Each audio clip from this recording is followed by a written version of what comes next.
ईरानी शहर तेहरान में इजरायली हमले के नतीजे में हमास सियासी विंग के सरबराह इस्माइल हनिया शहीद हो गए। इस्माइल हनिया ईरान में मिसाइल हमले में शहीद हो गए। कि ना आप लोग हैं जिद्दी लोग। जिद्दी लोग जो होते हैं ना, वो हर चीज़ में उन्हें लगता है कि वो खुद सही हैं। गुज़िश्ता 24 घंटों में इसराइल ने 2 ऐसी कार्रवाइयाँ की हैं जिसने मशरिक़ वस्ता में जंग के खदशात बढ़ा दिए हैं। Welcome back. ईरान के शहर तेहरान में इजरायली हमले में हमास के सियासी विंग के सरबराह इस्माइल हनिया शहीद हो गए हैं। इजरायली हमले से 2 अहम आलमी इशूज उजागर होकर सामने आ रहे हैं। पहला मसला यह है कि इजराइल कई अशरों से अपने मतलूबा टारगेट्स को दूसरी सरजमीनों पर मारता आया है। आप पर वक्त से पहले अजाब आ जाए वो हरकतें नहीं करो।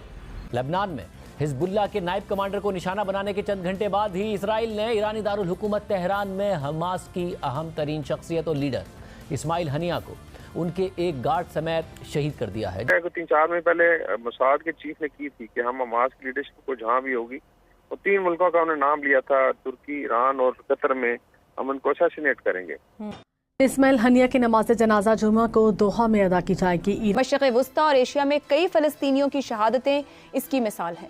इसराइल की इस पॉलिसी में नुमायां तौर पर तेजी आ रही है और अब भारत और रूस समेत कई ममालिक भी इसी इसराइली मॉडल को फॉलो करते हुए अपने मतलूबा अफराद को दुनिया के मुख्तलिफ ममालिक में हलाक करवा दे। नमस्कार दोस्तों, जय हिंद। स्वागत है दोस्तों। जब से इजराइल और फिलीपींस के बीच वॉर शुरू हुई तब से पूरी दुनिया में लगातार अशांति फैलती जा रही है। दोस्तों, इजराइल और फिलीपींस के बीच हुई इस जंग को लगातार रोकने का प्रयास किया जा रहा है और दुनिया के सभी देश यह शांति के प्रयास में लगे हुए हैं कि किसी तरह से यह जंग समाप्त हो और दुनिया में तीसरे युद्ध की संभावना को नकारा जाए। वही दोस्तों, अब एक और ताजी और बड़ी खबर आई है और इस जंग के बीच एक बहुत ही अहम मोड़ इस जंग में आई है। तो जी हाँ, आज की टॉप लीडर ईरान में एक मिसाइल अटैक में मारा गया है। जी हाँ दोस्तों, जब से यह खबर आई है तब से ही पूरी दुनिया में और खासकर मुस्लिम मुल्क में तो यह अफरा तफरी मचना जारी है कि दुनिया में तो यह अफरा तफरी मची हुई है कि आखिर यह हमला किया किसने। दोस्तों, सारा शक की सुई सारी इजराइल की तरफ जा रही है और जाए भी क्यों नहीं, क्योंकि दोस्तों पूरी दुनिया जानती है कि इजराइल अपने दुश्मनों को घर में घुसकर मारती है। दोस्तों, इस हमले में हमास के पॉलिटिकल विंग के चीफ सहित उनके 2 सिक्योरिटी गार्ड ही मारे गए।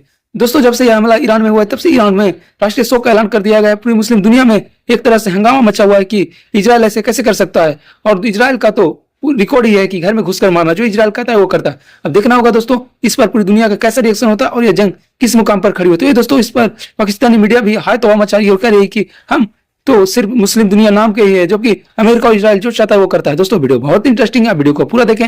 हम आपको मिलते हैं वीडियो के बाद। और ये सारी दुनिया ने देखा और इंटरनेशनल लॉ के तहत इस तरह की कोई चीज नहीं हो सकती, लेकिन चूंकि इस वक्त इंटरनेशनल सिस्टम एक मुनाफकत पे मबनी है, जिस तरह नेतन्याहू का इस्तकबाल हुआ कैपिटल हिल पे और उसको स्टैंडिंग ओवेशन दी गई, तो ये आई थिंक इन्हीं चीजों का बेसिकली रिजल्ट है। हमास के मुताबिक हमास के सरबराह को सेहूनी फोर्सेस ने निशाना बनाया। आलमी मीडिया के मुताबिक इस्माइल हनिया की क़यामगाह पर गाइडेड मिसाइल फायर किए गए। हमले में इस्माइल हनिया का मुहाफिज भी शहीद हो गया। ईरान में 3 रोज़ा सोग का ऐलान कर दिया गया। हमास के सरबराह ईरानी सदर की तकरीब हलफ बर्दारी में शिरकत के लिए तेहरान गए हुए थे। दूसरी जानिब हमास ने तेहरान में किए जाने वाले इसराइली हमले में इस्माइल हनिया की शहादत की तस्दीक की है, जबकि हमले में उनका एक मुहाफिज भी शहीद हो गया है। पर क्या है कि इंसान बहुत ज़्यादा हर वक्त साजिश कंस्पिरेसी, ये हो जाएगा तो वो हो जाएगा, इसके पीछे पोशीदा क्या वजह है। तो बात ये कि फिर बंदे की सोच जो है ना वो महदूद होने के सोच वसी होने के बजाय महदूद हो जाती है। आपको ये बताएं कि इस्माइल हनिया ईरानी सदर की तकरीब हलफ बर्दारी में शिरकत के लिए तेहरान में मौजूद थे।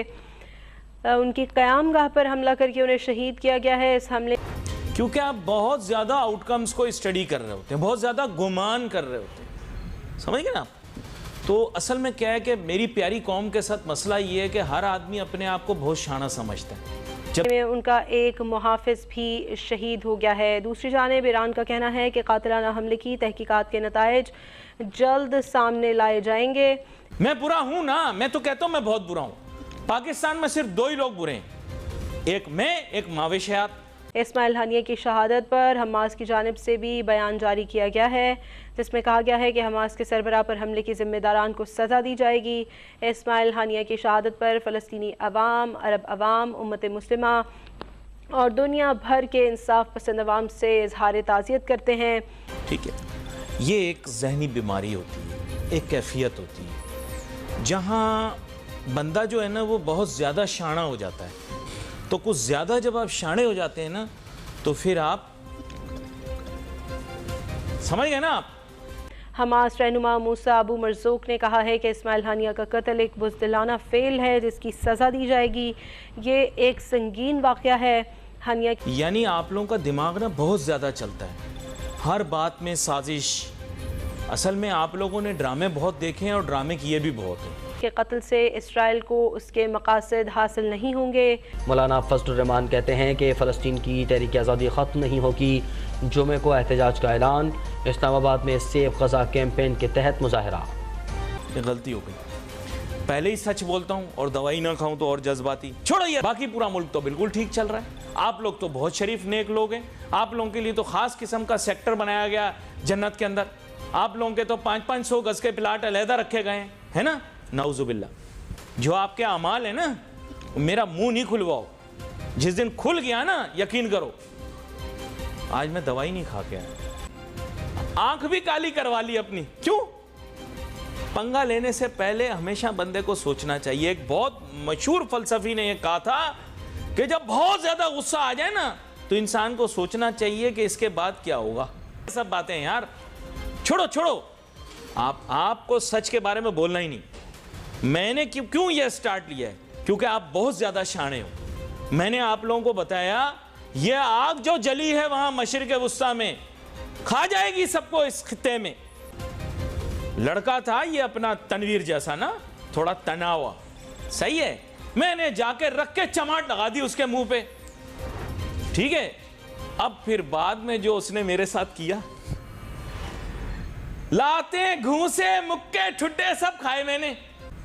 पंगा तो मैं ले लूंगा, फिर होगा क्या। अकेला एक नर का बच्चा पाकिस्तान के अंदर जिसने बोला टैंक का मुकाबला गुलेल से नहीं होता।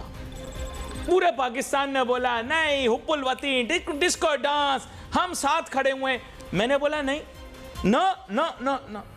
जब मद्दे मुकाबिल आपके कोई तगड़ा हो तो फिर बंदे को बड़ा सोच समझ के उसका सामना करना चाहिए। देखिए, नंबर 1 बात तो ये है कि पाकिस्तान की रिस्पांस इस इंसिडेंट के ऊपर बड़ी क्लियर होनी चाहिए, और हुकूमत पाकिस्तान का स्टांस पहले भी यही है कि हम हर वक्त फ़लस्तीन के अवाम के साथ खड़े हैं। हम 2 स्टेट जो उसको भी हम सपोर्ट करते हैं, और साथ ही साथ जितनी जल्दी जंग बंदी हो वो भी होनी चाहिए, क्योंकि जितने इस तरह के हालात खराब हैं उससे ओवरऑल मुल्क की इकॉनमी, पाकिस्तान अभी इमर्ज कर रहा है, इकॉनमी को रिवाइव कर रहा है, काफ़ी हद तक अभी इकॉनमी रिवाइवल कर रहे हैं। और ऐसे मौके पे इस तरह के हालात होंगे जिससे ओवरऑल नॉट ओनली पूरी दुनिया को, पाकिस्तान की इकॉनमी को भी फर्क पड़ेगा।